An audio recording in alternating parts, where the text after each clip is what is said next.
Seton Hall presents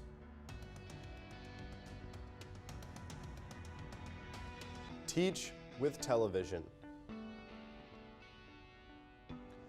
Welcome to Teach with Television. I'm Tyler Onovi. And I'm Adrian Peck. Today we begin a series of 10-minute programs on the various roles of media play in our lives. Television has a tremendous influence on our everyday lives. It is the most popular form of media, and recent studies show that the average American spends 4 hours a day in front of the set.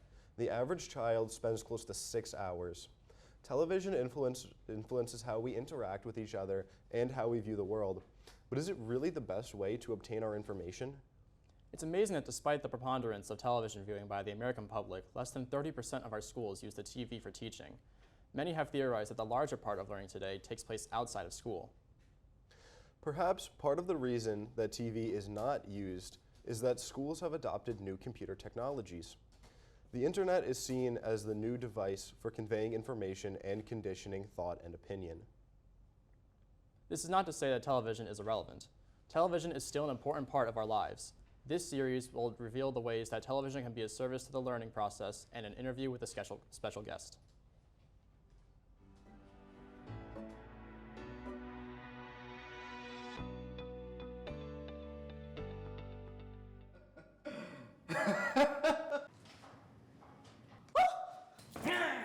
Please get him, Johnny Chip. Don't take my booty. 'Tis not the time for booty taking, wee scallywag. 'Tis the time to turn that there load of barnacles into Pirate TV. What's a pirate TV? Your one television station for all your news and entertainment here at Seton Hall. What's Seton Hall? Give me that.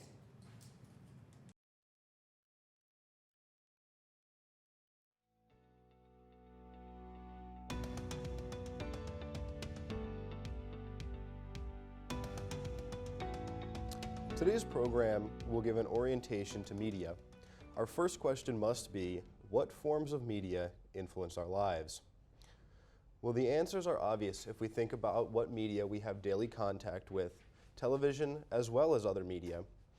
At one time, television was an expensive luxury that took the place of the older forms of information gathering. In schools, it even could take the place of the conventional teacher by conveying visual messages and stories in a stimulating way that a teacher or book could not. The best way to analyze the role of media in our lives is to think about the way we use it. Each person has a different way of waking up to the morning's events. We first learn of our current events in different ways. One may decide to read a local newspaper. Despite the growing belief that newspapers are an outdated news source, they are still a very reliable way to obtain information regarding current and recent events in one's area. In addition to learning about current events throughout the day, an individual can gather information in many other ways. For example, a person may opt to use an online forum, such as Reddit, to get their news. News from a forum comes with the added benefit of seeing comment chains, which could show alternative viewpoints or provide breaking updates big stations may not have yet covered. One of the advantages of using television in the classroom is that television can show students historic video images that will preserve the voice of great public figures or stories of monumental moments for years, decades, or perhaps centuries. Students can learn about the Great Depression and the many hardships people went throughout it. Documented footage from the Great Depression could show students just how hard of a time it was for many Americans throughout the 1930s. Television can give the student an otherwise unavailable view of a vital instructional experience. An obvious example of this is the televised operation in a medical or dental school, but it has applications at the primary and secondary levels as well. Television can use the camera as a way to stimulate or control the way one feels. When the camera is far away, one feels distant, and the viewer cannot help but want to look around the frame that surrounds the subject on camera. By dollying in for a close-up, one can achieve a feeling of sadness and attention getting importance. Television has a great ability to achieve subconscious feelings in a viewer that cannot be achieved in other media. Finally, television can bring the outside world of the classroom for analysis into the classroom for analysis and discussion. While it is true that films, websites, and digital audio have similar potential, their solitary experience does not impact viewers, the same way shared viewing in a classroom can, where moderated discussion can provide deeper insight. The sense of shared connectivity has helped television become a staple of our American daily lifestyle. So, Adrian, we talked about how television can be used in an educational environment. Could you tell us briefly how streaming services have impacted our television experience and viewing from home? Well, perhaps one of the biggest positives for the way streaming services have impacted viewing entertainment in the household is that there's so many things to pick from now with how many streaming services there are. There's all these different genres you can pick from. You can choose whenever and wherever to watch it with all the platforms you can watch it on, such as your phone, your tablet, your television, and nowadays multiple game consoles. And also, most of the time, there's also lack of commercials, so you guys get to watch. That also saves you a lot of time. Well, thank you so much, Adrian. I appreciate it, and I will see you back in the studio. Here in our studio today is Joseph Coscia, a television and news executive, and thank you so much for coming in and seeing us. I hope the trip wasn't too bad and you were able to find parking on campus, since that is becoming an issue more and more every day. But I just want to jump straight into it. So I know you have been doing this for a very long time. You're very experienced in it. But could you take us all the way back to where you started and really where you kicked off your career? The foundation is just like you are here. I was an undergraduate at Brooklyn College in Brooklyn, New York, City University of New York.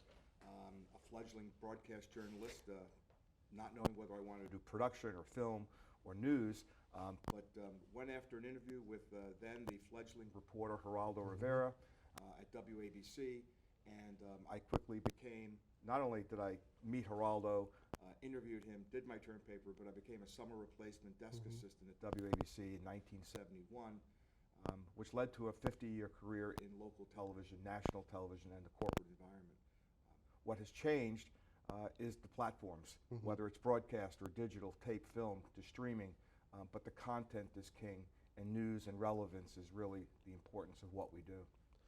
So on that topic of content, I know you worked very closely throughout your career with Al Primo, who is a bit of a revolutionary in his field. So would you mind telling us a little bit about that? Al, who passed away just a couple of weeks ago at his home in Greenwich, Connecticut, was the inventor, the creator of Happy Talk News, or the format that we learned was of local television news that it is today. It was Eyewitness News. He brought reporters who represented the community, whether they were Black, Hispanic, Latin, whatever, to report the stories as eyewitnesses and to make stuff relevant, to show people that stories are about them and it's about people. So it's about content. Al brought that format to us, and really it exists today. And it's now folks like you who have to make content relevant again and put that information out there on the various platforms, whether it's streaming, broadcast, or whatever. So speaking of great content, I know you've won a number of Emmys, but would you mind telling us about the work you did to get your first Emmy? Well, Emmy Awards are acknowledgement of those who excel in the industry in a particular area, whether it's in production or writing or storytelling.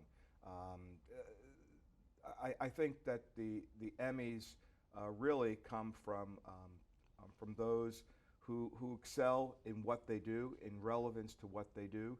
I now call reporters newsfluencers. I think that's what you are. You're in the making of newsfluencers, in that influencers have a following or subscribers. We call them ratings or audience. And what newsfluencers have to do now is record the news. You're historians. News is history. History repeats itself, and that's what makes content. Thank you so much for coming in. I really appreciate it, and I know our audience does at home as well. So as a conclusion to today's show, we should review the capabilities and the limitations of the medium in the teaching context. First, let's review what it cannot do. It cannot provide face-to-face contact, it cannot allow for extensive give and take and the application of abstract ideas, and it cannot offer seminar instruction. Television might be seen as quaint in our fast-paced world, but coupled with the internet, television has many advantages. Television can be used for teaching lectures and demonstrations, panel discussions, interviews, dramatizations, audiovisual devices, realia, and pupil participation with interactive systems. As we have shown today, television still has not realized its full potential from its inception. TV is not a dinosaur from the past. Working with new technologies, television has the opportunity to be a vibrant force in our educational environment. Next week, we will examine the various ways we obtain news and how technology affects the way we understand the events happening around us. Until then, this is Tyler Onovi. And I'm Adrian Peck, wishing you a good day. This has been Teacher Television.